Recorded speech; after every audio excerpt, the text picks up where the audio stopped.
our first story we'll be reading today. I don't care that you can't walk.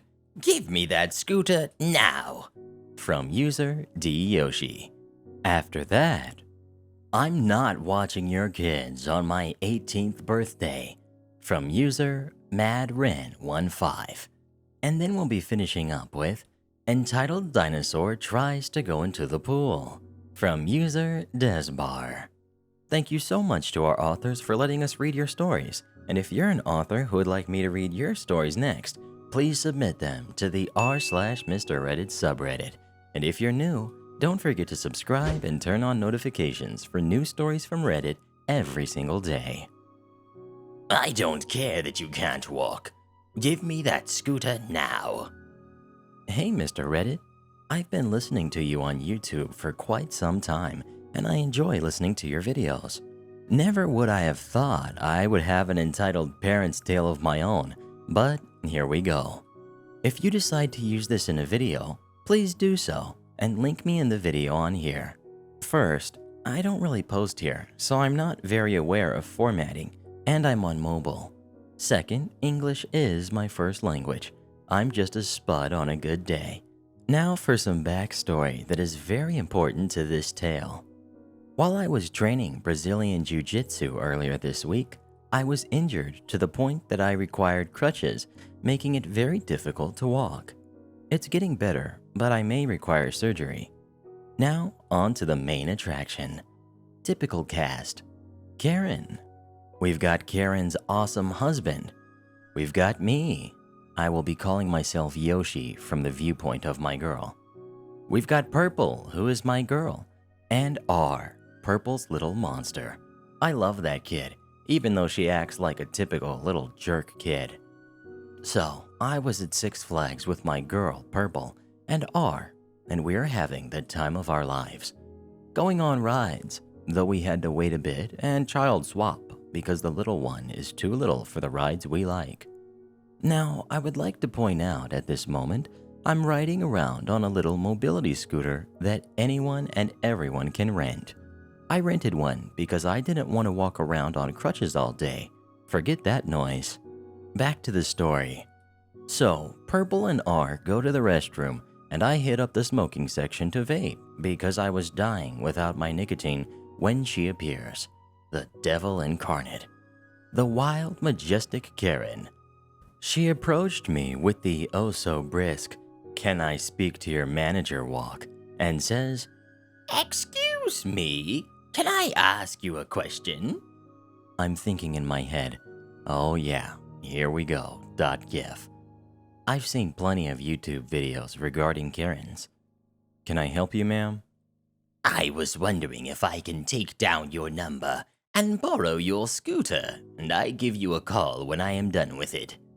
Nope. Sorry, but this rental is in my name, and I need to return it at the end of the night so I can get my deposit back. But the rental spot is here if you want one. No, I don't want to spend money on one. Can I just borrow yours? Nope. I will repeat myself one last time. The rental is in my name. I need to return it at the end of the night. At this point, I'm thinking, Jesus, take the wheel. Please, someone save me. Young man, I want that scooter. My child is tired of walking, and I don't want to carry him. Now, please give me that scooter. Now, quick side note. The night before, R went missing for a bit. We found her, but the scare has both Purple and myself on high alert and not really in the mood to deal with BS. Ma'am, I'm going to have to ask you to leave me be. I'm not in the mood. I have a headache and my knee hurts from all hobbling around. I do not want to continue. Insert typical Karen Ree here. Don't you talk to me like that, you little jerk. I will let you know right now. I called security and told them you attacked me if you don't give me that scooter. Karen standing there, smiling like she won.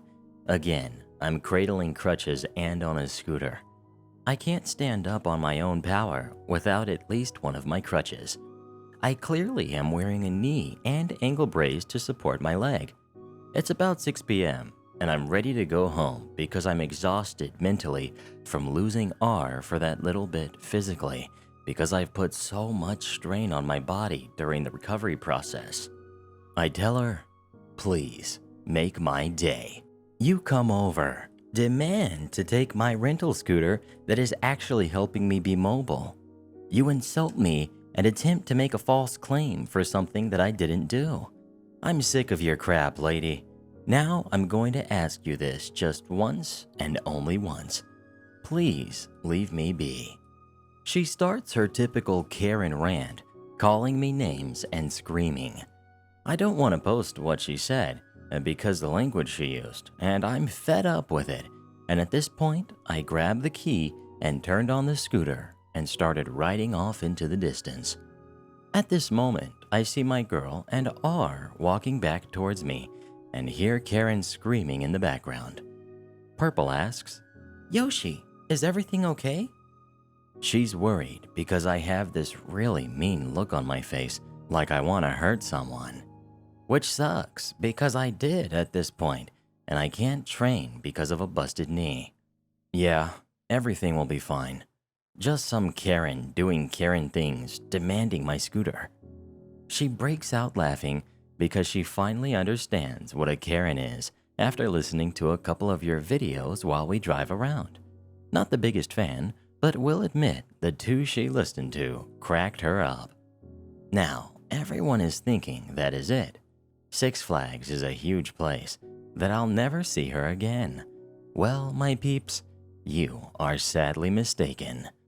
About an hour later, maybe much later, I don't know, I was tired and cranky and wasn't paying much attention to time. R needed to go to the restroom again, so we all started heading there. Smoking section is always by the restrooms, so I take full advantage. While I'm getting my nick fix, guess who appears?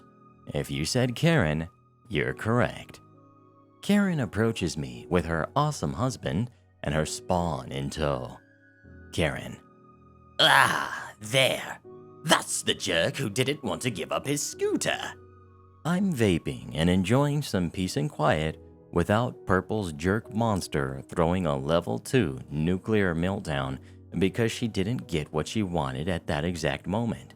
I love that kid with all my heart, but the nuclear meltdowns are tiring.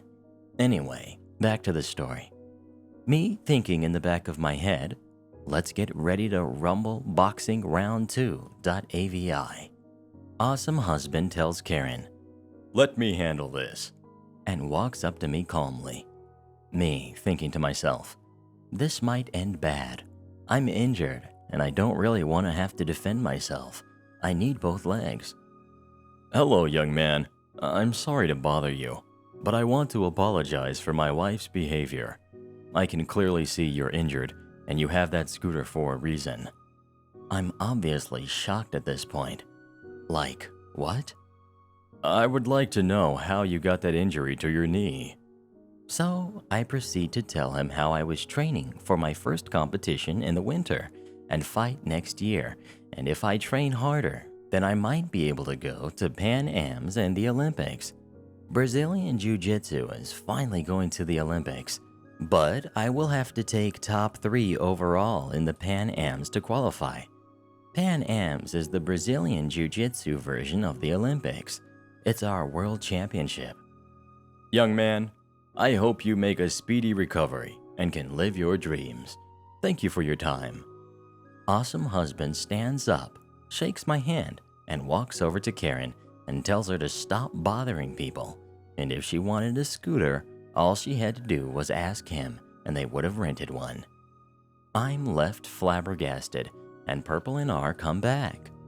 R again throws a level 2 nuclear meltdown because she was thirsty and wanted to go on a ride.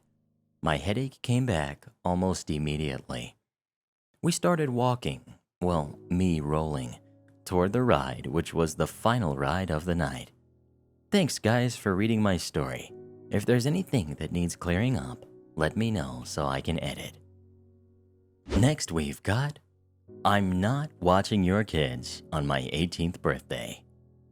Sorry if this is really long, but felt the need to share after a run in with my entitled parent, my own sister. She reminded me about this while complaining that her daughter didn't want to hang out with her for her 18th birthday. Little backstory: I'm the middle of 5 kids, and it's a complicated mess from my mom being married 3 times. Basically, the order of us is my older sister from her first marriage that was raised by her grandmother for reasons I was never told. There's me and my younger brother from her second. He's only a year younger than me, and we've always been super close because we were raised together. Then there's my stepsister, who's a few weeks younger, and a stepbrother a few years older than me from her third and last marriage. That man was a saint and treated me more like a daughter than my waste-of-a-skin father ever did. The oldest of us is almost 10 years older than me, and because she had a kid young, I was 8 when my first nephew was born. Thankfully, she didn't live with the rest of us then, but when she moved back in with us when I was older, around 16, she had some fight with her baby daddy and bailed. I somehow became a free babysitter for her kids every weekend.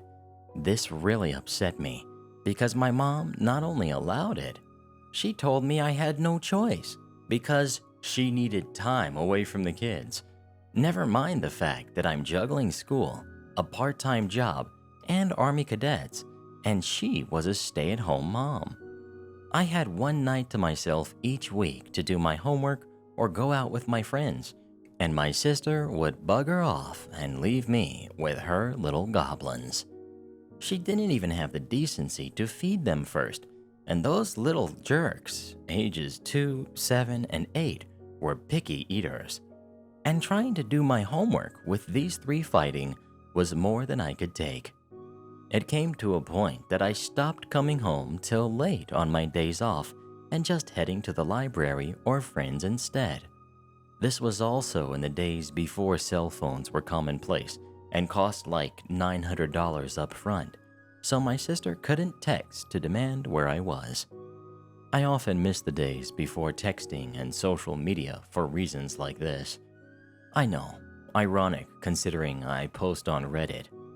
As soon as I would walk in the door, she practically bolted and got mad if I told her I had to go to work or cadets.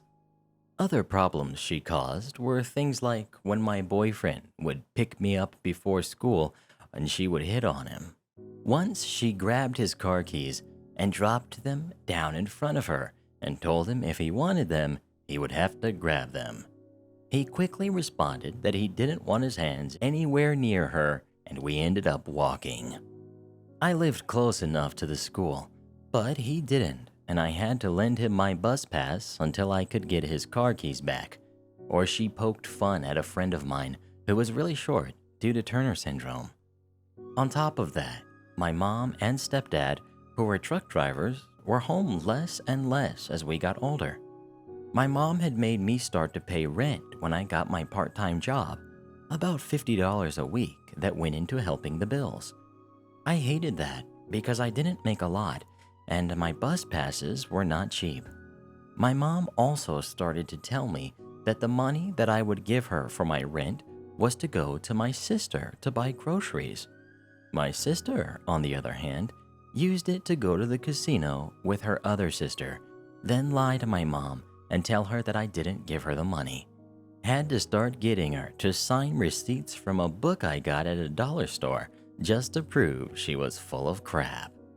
Anyways, this went on for close to 2 years. Sorry for the long backstory, but this woman was the bane of my teen years and part of my 20s. What finally broke the camel's back was my 18th birthday. My mom and stepdad couldn't be there because of work, which was fine, and I had bought a nice dress to wear with some friends at the bar. Legal drinking age where I live is 18. They also told me that they would be home the morning after, so we could grab lunch together after they had a nap. The cast. We've got me. We've got my sis, entitled jerk sister. I got home from school to shower and get dressed to head out. Because of her antic, I had a lock installed on my bedroom door. That, and I didn't want her kids in my room because they would break things. I was in such a hurry that I forgot to relock my door while I was in the shower, and when I got back to my room, she was there, trying to zip up the dress I bought on her, but she was too fat to manage it. "Take that off and get the heck out of my room." But I need something to wear tonight. I'm going out, and you have to watch the kids.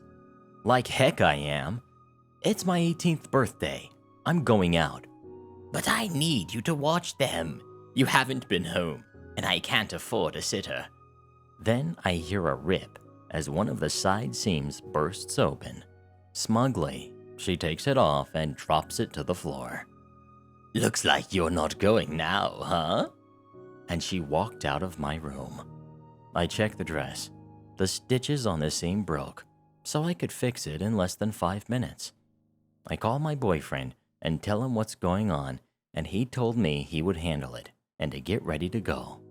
I fix the dress, get ready, and as I finish my makeup, I hear my sister start screaming in rage.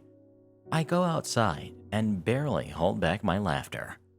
All 4 tires on her car are flat. Then my boyfriend pulls up and I pout at her.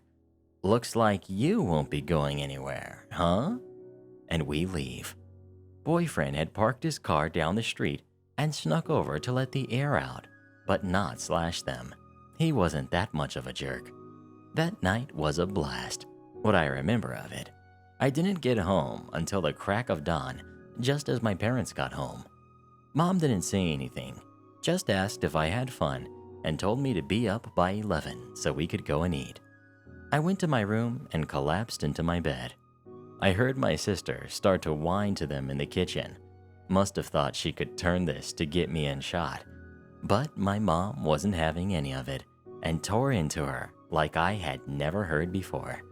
Not only was my sister called selfish and childish for trying to pull such a stunt that she was not living there for free any longer. She was given 30 days to either get a job or leave. She moved back in with her baby daddy 2 weeks later. Apparently, she had been seeing him the whole time she was living with us and was getting welfare checks without giving my parents a dime to help out, while not even buying so much as a box of cereal for her kids. To this day, I hate when any of my siblings, even my younger brother, asks me to watch their kids. I don't hate my nieces or nephews, far from it. I just don't want to be in the situation of being that run-to free babysitter. I'm also the only one among us 5 who doesn't have kids, and I'm perfectly content with that. My kids have 4 legs and fur. And our final story of the day, entitled "Dinosaur Tries to Go into the Pool." Posting on mobile. So people always apologize for weird formatting, so I'm sorry. Kinda long, but I want to get every juicy detail. Our cast. We've got me, coworker, entitled grandmother, entitled mother, and entitled father. Alright, so this just happened, so buckle up. So, coworker and I are lifeguards, and the way our company works is HOAs contract our company, and our company sends lifeguards to work at their neighborhood pools. So, this specific pool is in a very nice neighborhood, and the people here, while all rich, are pretty humble. But also being in this area, I was expecting a wild Karen to show up at some point, and lo and behold, it happens. So our pool doesn't have pool tags, but a fingerprint scanner that unlocks the magnet. So we could see that the door wasn't opening for this lady, and she waves us to go to the gate, so coworker and I head over. Entitled Grandma. The fingerprint isn't working. Can you let us in, please? Sorry, ma'am. We can't let you in if the fingerprint doesn't work. But my grandchildren wanted to come to the pool, and my daughter has the fingerprint, but is away on vacation. I'm babysitting them, so how do you expect me to let them in the pool? Ma'am, we're still not allowed to. At other pools that have keys or key fobs, if they don't work or don't have one, we're not supposed to let them in. Even though this is a fingerprint, it's the same concept. Is the HOA here? Most likely going to see if the HOA would just tell us to let them in. Coworker says, "We don't think so, but you're more than welcome to schedule an appointment with them." Who's the HOA? I want to speak with them. I don't know. I've never met them. Coworker has because she lives in the neighborhood, but has only met her once. You don't know your HOA? How do you work here then? We're not employed by the HOA. They employ our company, and our company employs us. At this point, Coworker and I were having our resting jerk faces. You know what? I'm going to call my daughter. Proceeds to call daughter.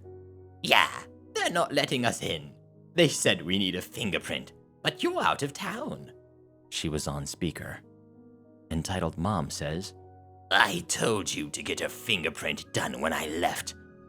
Coworker and I try hiding our smug grins, but that wasn't the end of it. Entitled Mom. Who's not letting you in? Who are they? Entitled Grandma. You're on speaker. They can hear you. Coworker says, "We're lifeguards." Entitled Mom. Well, I'm not there. Can you let them in? We explained to her again the thing about not letting people in without fingerprints. Entitled Mother starts getting a little agitated. But I'm not there. I can send you a picture of my driver's license so you can see my address and see where I live. My mother can show you to our house. I don't even want to start going anywhere outside this gate, let alone her house. We're not allowed to leave the pool also. I pay thousands of dollars to live there, and you can't let them use the pool? I can hear her talking in the background to someone. The lifeguards won't let them in. She repeats this 2 times, and Coworker and I can hear it's a man she's talking to, most likely her husband. Entitled Father. What's going on? He sounds absolutely furious. Give me the phone. Who are you? He's directing the questions at us. Coworker and I look at each other, obviously very uncomfortable at the thought of giving our names to strangers. He asks again, still very angry. Coworker gives her name, so I can't let her take all the blame, so I give my name too. You and you? I'll make sure you two don't have a job. They hang up, and the grandmother is still there. He was very angry. Coworker and me. We can see that. Anyways, have a good day. And the sad part is one of their 2 kids, who was really little, was calling to us while walking away. "Sorry, so sorry." And he was waving, and we felt so bad for those kids. I called my supervisor to give him a heads up, and he told us to fill an incident report because they might get a call from them within the week, and they want to know what happened. But our supervisor calmed us down and said we'd be fine and that we did our jobs perfectly. And congrats to our re-generals of the day, Virtual Diabetes, Jake Jank, and Dat Dude. Become our next re-generals by dropping as many re's as you can in the comments below.